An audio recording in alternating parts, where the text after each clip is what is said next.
हमारे उत्तर प्रदेश के उत्तम प्रदेश के मुखिया योगी आदित्यनाथ जी ने स्वयं आप एक योगी और सन्यासी के रूप में कुंभ का अवलोकन किया। इस मिस्टिक सिटी का विस्तार किया। ये क्षणिक 60 किलोमीटर के डायस में एक ऐसा अलौकिक दिव्य नगर बसा। शिव को पाने के लिए अहम ब्रह्मास्मि शिवो हम, अपने आप भीतर शिव को खोजना और पाना पड़ेगा। वाईफाई 2 मिनट ना मिले, कहीं इंटरनेट 2 मिनट ना मिले, लोगों के प्राण हल्क में आ जाते हैं। इतना भाव अगर हम भगवान पे रखें, ऐसा कनेक्शन भगवान से जोड़ें, तो भगवान हमसे दूर थोड़ी हैं। इंटरनल इंटरनिटी इनलाइटमेंट, सेल्फ रियलाइजेशन, जब तक आप सारे पूरे समाज को समय दे दें, जब तक स्वयं आप अपने आप को समय नहीं देते हो। इसलिए अपने लिए समय निकालो।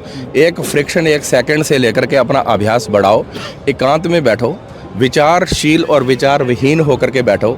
जब किसी नागा साधु को हम देखते हैं, नागा साधु का आप रूप और स्वरूप देख पाते हो।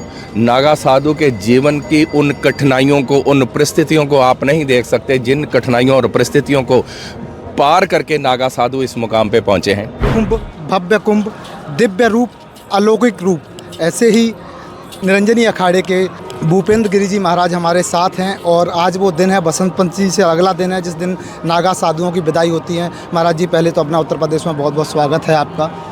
आपको बहुत बहुत साधुवाद है, आशीर्वाद है। ओम नमो नारायण है। मैं स्वामी भूपेंद्र गिरी, तपोनिधि पंचायती अखाड़ा श्री निरंजनी जी। प्रभु गुरुदेव, आज आप वो दिन आ गया है जिस दिन कुंभ में थोड़ी सी मायूसी छाती है, क्योंकि कुंभ की शान, सनातन के सबसे बड़े रक्षक नागा साधु इस दिन कुंभ से विदाई लेते हैं। तुलसीदास जी ने बड़ा सुंदर लिखा है, एक मिलत दारुण दुख देही, एक बिछड़त प्राण हर लेही। जब नागा साधु, सन्यासी और अखाड़े इस प्रयाग की धराधाम पर आते हैं, तो प्रयाग जैसा तीर्थ भी जो है वो महात्माओं के आने से प्रसन्न हो जाता है। गंगा, यमुना, सरस्वती का वो तीर, वो संगम भी सुरमय हो जाता है महात्माओं के आने से। जब पूर्ण कुंभ के बाद मकर संक्रांति, मौनी अमावस और बसंत पंचमी का स्नान भव्य और दिव्य से एकता के रूप में यहाँ पर नाना अखाड़े, नाना संप्रदाय, नाना प्रकार की पूजा पद्धति, हर अखाड़े का इष्ट, हर प्रांत से आए हुए साधु, हर प्रांत की अलग भाषा, लेकिन यहाँ धार्मिक सद्भावना और समभाव का आपको जीवंत उदाहरण मिलता है कि इतनी भाषाओं के बीच में हम सब एक हैं। इतनी पूजा पद्धति अलग होने के बाद भी हम सब एक हैं। पूरे विश्व में विश्व बंधुत्व का, वसुधैव कुटुंबकम का संदेश देने वाले महात्मा अपने तीनों पर्व स्नान कर चुके हैं। बसंत पंचमी का स्नान दिव्य और भव्य तरीके से हुआ है। हमारे उत्तर प्रदेश के उत्तम प्रदेश के मुखिया योगी आदित्यनाथ जी ने स्वयं आप एक योगी और सन्यासी के रूप में कुंभ का अवलोकन किया। इस मिस्टिक सिटी का विस्तार किया। ये क्षणिक 60 किलोमीटर के डायस में एक ऐसा अलौकिक दिव्य नगर बसा। और अब धीरे धीरे ये नगर जो है वो प्रस्थान करेगा काशी की ओर। ये अखाड़ों की परंपरा रही है कि जब भी महात्मा यहाँ पर आते हैं और यहाँ पर वास करते हैं, उसके बाद आप देख सकते हैं, अगर आपका कैमरामैन पीछे दिखाए, धर्मध्वजा के पीछे एक यज्ञ कुंड बना है जहाँ पर गुप्त नवरात्रों का अनुष्ठान चल रहा है। वो अनुष्ठान जैसे ही पूर्ण होगा, यहाँ का नया पंच चुना जाएगा। यहाँ के पंच में 8 महंत, 10 उप महंत, बाकी हमारे सेक्रेटरी जो हैं उनका चुनाव होगा। जैसे ही चुनाव होगा, यहाँ कड़ी पकौड़ी होगी। यहाँ से हमारा जो पक्का स्थान है निरंजनी अखाड़े का, दारागंज, वहाँ जाया जाएगा। वहाँ दही चूड़ा खा के अखाड़े जो है वो प्रस्थान करेंगे काशी की तरफ। जब सृष्टि की रचना ब्रह्मा जी ने करी तो सृष्टि नीरस थी, इसमें रस नहीं था। तो बसंत पंचमी के दिन ब्रह्मा जी के कहने पर और भगवान विष्णु के आह्वान पर भगवान महादेव ने उस आद्य शक्ति का आह्वान किया।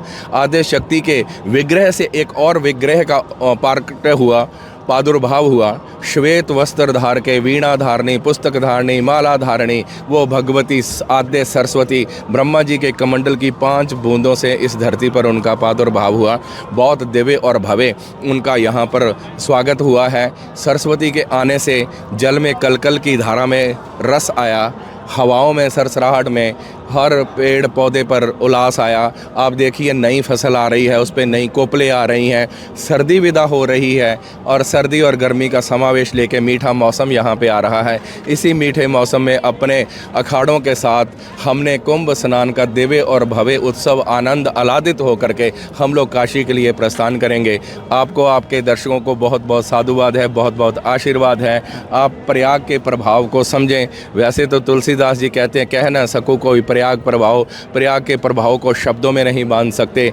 यहाँ पर मकर राशि में सूर्य और चंद्र का प्रवेश, वृष राशि में गुरु का प्रवेश, अनेकों जन्मों के पुण्य जब उदय होते हैं, भाग्यो उदयन बहु जन्म समर्जतेन सत्संगम चलबते पुरुषो यदावय अज्ञान हेतु कृतमोह मदांतकारा नाशम अविदा ही तदोदयते विवेका।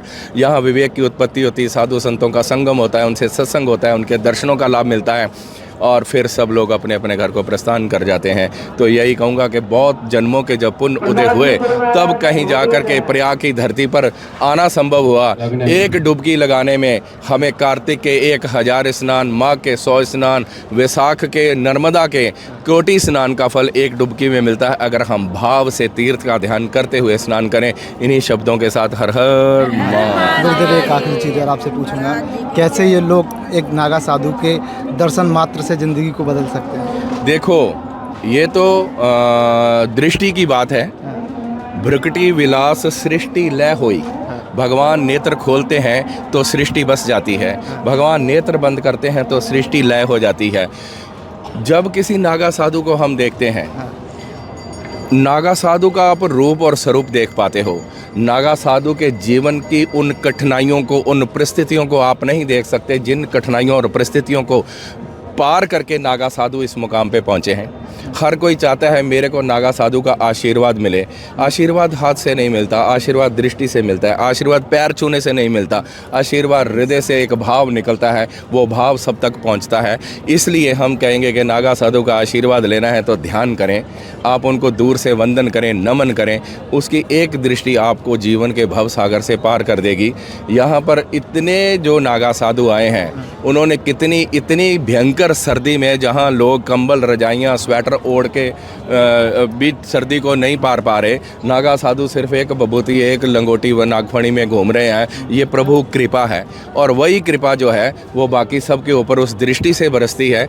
और लोग जब ज़बरदस्ती करते हैं, नागा साधु को छूने की चेष्टा करते हैं, मेरे सिर पे हाथ रख दो, मेरे साथ सेल्फी ले लो, वो कोई विधान नहीं है। विधान सिर्फ ये है कि आप नागा साधु को दूर से नमन करें और आशीर्वाद ले। अब भगवान का विग्रह है, अब भगवान का विग्रह मंदिर में स्थापित है, प्राण प्रतिष्ठित है, तो क्या आप जाकर के भगवान के गले लग जाते हो? क्या भगवान की मूर्ति को छूते हो? सब जगह लिखा है मूर्ति को छूना मना है। मूर्ति का दर्शन करना है, दर्शन करके उस मूर्ति को अपने हृदय में धारण करना है। आप किसी नागा साधु को देखो, उसके रूप स्वरूप को नीचे से ऊपर तक निहारो, उसको हृदय में धारण करो। एक बात बताऊं आपको, 2 प्रकार के शिष्य हैं संसार में। एक शिष्य वो है जो गुरु को बहुत प्रिय है, वो है द्रोणाचार्य जी के शिष्य अर्जुन, वो सर्वश्रेष्ठ धनुर्धन बनाना चाहते हैं उनको। एक शिष्य है उनका, कौन सा? एकलव्य। एकलव्य को गुरु नहीं चाहते, लेकिन एकलव्य गुरु को चाहते हैं। एकलव्य गुरु को चाहते हैं और एकलव्य को एक दिन गुरु ने शिक्षा और दीक्षा नहीं दी, लेकिन एकलव्य ने वो हासिल किया है जो अर्जुन भी नहीं कर पाए। वो क्या है? आस्था। तुम्हारी आस्था कितनी प्रबल है। शास्त्र ये कहता है कि विश्वासम फलम दायकम। अब यहाँ कौन सी परीक्षा दी जाए? कौन सा ऐसा पैरामीटर है जिससे आप नागा महात्मा को या उसकी तपस्या को चेक करोगे? आपका भाव ही आपको फल प्रदान करेगा। अगर आपका भाव नहीं है और हम कितनी भी चेष्टा करें अपनी तपस्या का लाभ किसी को दें, उसको प्राप्त नहीं होगा। कैसे? अभी तुमने मेरी इंटरव्यू करी, वहाँ पे तुम्हारा वॉइस कनेक्शन कट गया, तुम्हारा माइक ने काम नहीं किया, तुमने विजुअल तो रिकॉर्ड किया लेकिन आवाज़ नहीं पहुँच पाई, क्योंकि कनेक्शन तुम्हारा मिला नहीं था, सही नहीं था। वाईफाई 2 मिनट ना मिले, कहीं इंटरनेट 2 मिनट ना मिले, लोगों के प्राण हल्क में आ जाते हैं। इतना भाव अगर हम भगवान पे रखें, ऐसा कनेक्शन भगवान से जोड़ें, तो भगवान हमसे दूर थोड़ी हैं। राम सिया मैं सब जुग जानी, करूं प्रणाम जोर जुग पानी, हरि व्यापक सर्वत्र समाना, प्रेम ते प्रगट होए मैं जाना। भगवान चाहें तो दर्शन दे सकते हैं तुलसीदास ने पूरा जीवन निकाला राम दर्शन के लिए, और लेकिन रब सामने आए तो आंखें ढक ली शिकारी के रूप में। ये हमारे जब कर्म है ना, जो हमारे किए हुए, अगर हमारे बुरा समा और बुरे कर्म हैं तो साधु पास से भी गुजर जाएगा, दर्शनों का लाभ नहीं मिलेगा। लेकिन अच्छा समा आता है तो साधु आपके सामने समक्ष खड़ा नजर आता है। तो यही भाव है, यही संदेश है, यही आपका लाखों करोड़ों लोग इस समय आपकी तस्वीरें टीवी पर, इंटरनेट के माध्यम से देख रहे हैं। यहाँ भी जब आप आए तो श्रद्धालुओं की एक भीड़ लग गई, आपके चाहने वालों की गिनती सर बढ़ती जा रही है गुरुदेव। और एक इनको महादेव का संदेश, सनातन का संदेश क्या देना चाहेंगे? सनातन का संदेश यही है कि सनातन धर्मावलंबी किसी भेदभाव से ऊपर उठ करके हरि को भजे सो हरि का होए। यहाँ ना जात है ना वर्ण है। कहते हैं, एक सुंदर शायर ने लिखा है, मैं ना कोई मैं जात हूँ ना हूँ वर्ण, अगर आज भी है कोई दुर्योधन तो मैं हूँ कर्ण। तो इनके लिए संदेश यही है कि आप जहाँ पर भी रहें सुखी रहें, समृद्ध रहें, आपके ऊपर भगवान की अनुकंपा बनी रहे। अगर आप भगवान का चिंतन करेंगे तो भगवान भी आपको आशीर्वाद जरूर देंगे। इंटरनिटी एनलाइटमेंट, सेल्फ रियलाइजेशन, जब तक आप सारे पूरे समाज को समा दे दें, माँ बाप बहन भाई नौकरी जो भी आपका धंधा है उसको आप समा दे दें, तब पार नहीं हो सकते जब तक स्वयं आप अपने आप को समय नहीं देते हो। इसलिए अपने लिए समय निकालो, एक फ्रिक्शन, एक सेकंड से लेकर के अपना अभ्यास बढ़ाओ, एकांत में बैठो, विचारशील और विचार विहीन होकर के बैठो। शास्त्र ऐसा कहते हैं कि एक सेकंड, एक फ्रिक्शन में 3 लाख थॉट्स हमारे दिमाग में आती हैं। तो निर्विचार निर्विकार होकर के एकांत में बैठना सीखिए, तो भगवान आपसे दूर तो है नहीं, वो तो अंतर्मुखी, हम बाहर देख रहे हैं, हमें अंतर्मुखी होना है। यही संदेश है कि धीरे धीरे आप अपने आप को खोजो, भगवान को मत खोजो, किसी संत महात्मा को मत खोजो, किसी तरफ जाने की ज़रूरत नहीं है। आप बैठो, अपनी खोज करो। जब आप अपनी खोज करोगे तो स्वयं भगवान आपको मिल जाएगा। हर हर महादेव। हर हर नमो नारायण। महाराज गुरुदेव, महादेव को कैसे पाएं? सारे लोग महादेव की तलाश में रहते हैं और महादेव तक पहुंचना चाहते हैं। महादेव को कैसे पाएं, कैसे पूजें? महादेव को पाने के लिए तो पार्वती जी ने 108 जन्म लिए हैं, और तुम कहते हो कि एक क्षण में मैं महादेव को पालूं। वही महादेव को पाने का भी वही रास्ता है कि आप महादेव का ध्यान करें, महादेव का चिंतन करें, तो महादेव आपके समक्ष होंगे, महादेव आपको आशीर्वाद देंगे। एक बार श्री कृष्ण को सभी पांडवों ने कहा कि हमें महादेव जी के दर्शन करने हैं। तो भगवान कृष्ण कहते हैं कि भाई अगर आपका भाग्य होगा, शिव चाहेंगे तो दर्शन देंगे। तो लेकर के उनको केदारखंड की यात्रा पे गए। तो भगवान महादेव उस समय नहीं चाहते थे कि पांडवों ने इतना नरसंहार किया है, अभी ये अपनी आत्मा को इन्होंने शुद्ध नहीं किया है, तो मैं इनको दर्शन नहीं दूंगा। तो भगवान एक भैंसे का रूप बना करके वहाँ केदारखंड की घाटी में गायब हो गए। तो कृष्ण तो चाहेंगे, गुरु तो चाहेगा कि मेरे शिष्यों का पार उतारा हो, उनकी मनोकामना पूर्ण हो। भीम को एक शिला इधर, एक शिला पहाड़ के ऊपर खड़ा कर दिया, और बाकी नकुल सहदेव अर्जुन को बोला कि जितने भैंसे हैं इनको यहाँ से निकालो। महादेव तो महादेव हैं, किसी की टांग के नीचे से निकलेंगे नहीं। अब महादेव ने देखा कि कृष्ण मेरे को ढूंढे बगैर बिना छोड़ेंगे नहीं। महादेव ने ऐसी टक्कर मारी पहाड़ में, भाग के बोला भीम पकड़ो उनको। भीम के हाथ में पूंछ आई। आज भी केदारखंड में उस पूंछ की पूजा होती है। सिर निकला जाकर के पशुपतिनाथ, आज उस शीश की पूजा होती है। इसीलिए कहते हैं वंदे देव ओम पतिम सुरगुरुम वंदे जगत कारणम वंदे पन्नागाभूषणम मृगधरम वंदे पशुनाम पतिम वंदे सूर्य शशांक वह्नि नयनम वंदे मुकंदः प्रियम वंदे भक्त जनाश्रयम च वरदम वंदे शिवम शंकरम। वो पशुओं के भी नाथ हैं, वो पक्षियों के भी नाथ हैं, वो सबके नाथ हैं। तो शिव को पाना इतना आसान भी नहीं है और शिव को पाना कठिन भी नहीं है। शिव को पाने के लिए अहम ब्रह्मास्मि शिवो हम, अपने आप भीतर शिव को खोजना और पाना पड़ेगा। इसलिए शिव हमसे अलग नहीं है, हम शिव से अलग नहीं है, ऐसा भाव जिस दिन परिपक्व हो जाएगा उस दिन शिव तुम्हारे साथ हैं। शिव को अंदर पा सकते हो। तुम सोचोगे बिल्कुल सामने त्रिशूल लेके खड़े हो जाएं, ऐसा इस दिव्य चक्षुओं से संभव नहीं है। जब अर्जुन को भगवान कृष्ण 42 साल तक उनके साथ रहे, तो अर्जुन समझते हैं मेरे सखा हैं, मेरे भाई हैं, मेरे मामा का लड़का है। उस दिन उसको कृष्ण का वो विराट रूप, वो कृष्ण तत्व नज़र नहीं आया। लेकिन युद्ध भूमि में जब कृष्ण को गीता का ज्ञान दिया अर्जुन को कृष्ण ने, तब इन आँखों से नहीं, उन्होंने अपनी दिव्य दृष्टि दी अर्जुन को, दिव्य दृष्टि से वो विराट रूप नजर आया।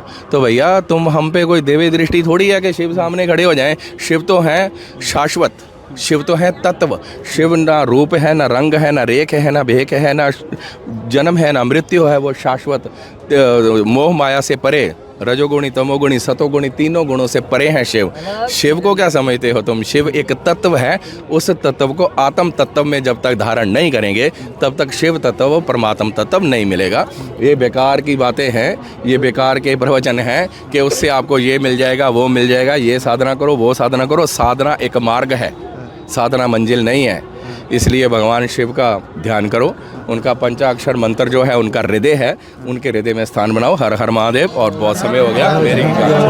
भैया एक सेकंड आने दो, दूर कर रहे थे। मेरे को अच्छा नहीं लगता जब भीड़ इकट्ठी हो जाती है, भीड़ मेरे को छूती है, भीड़ मेरे पीछे। भैया एक सेकंड दूर हो जाते। मैं इतना इम्पोर्टेंट नहीं हूँ जितने इम्पोर्टेंट भगवान हैं।